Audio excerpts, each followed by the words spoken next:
AEC Standard 1 is demonstrating the knowledge necessary to create, use, assess, and manage theoretical and practical applications of educational technologies and processes. For this standard, I selected two main artifacts to demonstrate how I achieved this standard. The first is the EdTech 502 website. This website was one of the first major projects I created for the Educational Technology program and required a significant amount of creating, using, and assessing both the practical aspects of technology while also incorporating theoretical understandings of using technology. Additionally, this site shows my ability to create engaging instructional materials like the M-Learning activity shown here. This activity is part of the 502 website and encourages students to get out and explore new environments using their mobile learning devices. The second artifact I chose is the course site I made for EdTech 523, Advancing Online Learning. This was a course for DNP and PhD students on how to use the library and its resources.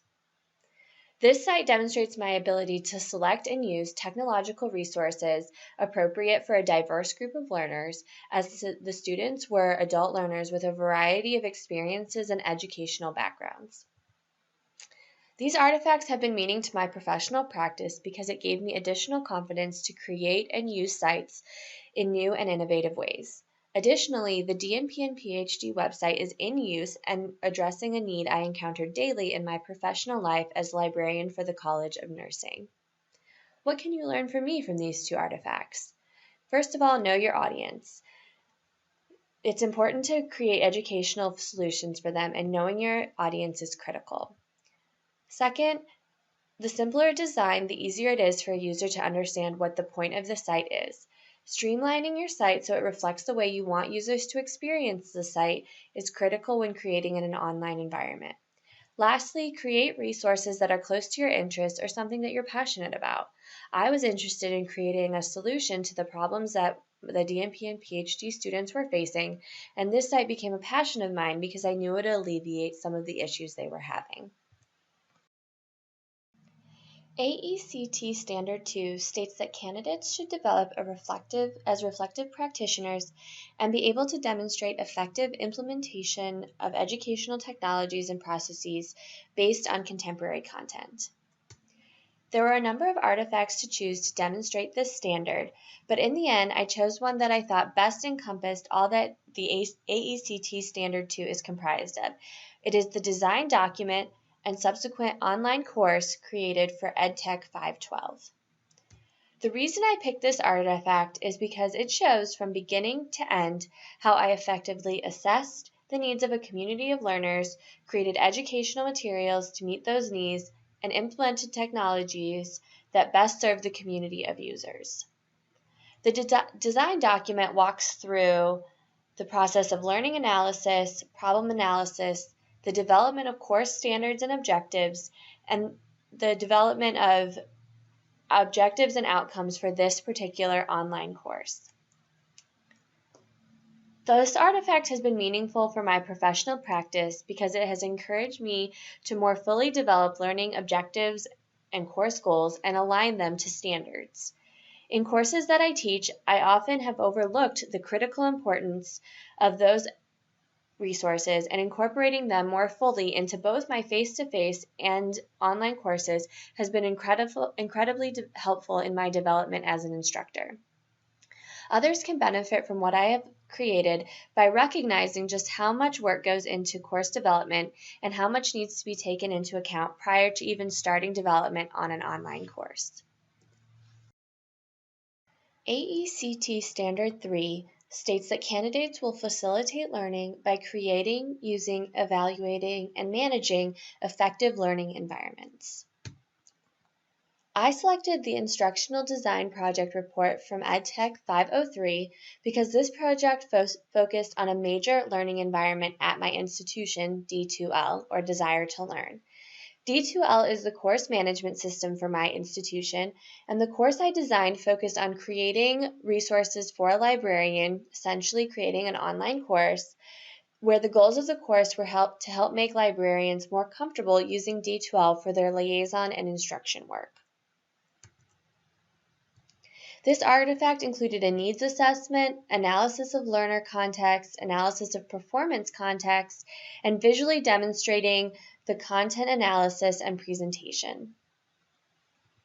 I think people can learn a lot from my focus on librarians as a group of learners. They are often at the forefront of technology and curriculum, and they are deeply connected to their subject areas and departments on campus. Teaching librarians how to best integrate into the course management system is a way to meet users, students, faculties, and staff's needs at their point of need. This standard demonstrates my ability not only to create, use, and evaluate learning environments like D2L, but also how to teach others to effectively create, use, and evaluate within certain learning environments. It has also influenced me in my professional life to work with librarians to more effectively integrate their resources into D2L. AECT Standard 4 states that candidates will design, develop, implement, and evaluate technology-rich learning environments within a supportive community of practice. For this standard, I chose two artifacts, a case analysis that was done in EdTech 503 and EdTech 504 learning theory paper. Our group worked on this case analysis collaboratively to assess and evaluate technology that was in place as part of our case study. By working collaboratively, we were able to determine how new technologies and innovations can be implemented in the workplace. The other artifact I chose was the learning theory paper. I chose this artifact because I felt it provided the best grounding in how and why we design, develop, implement, and evaluate technology-rich learning environments. Essentially, the theoretical grounding behind why we do what we do to encourage and promote the use of educational technologies.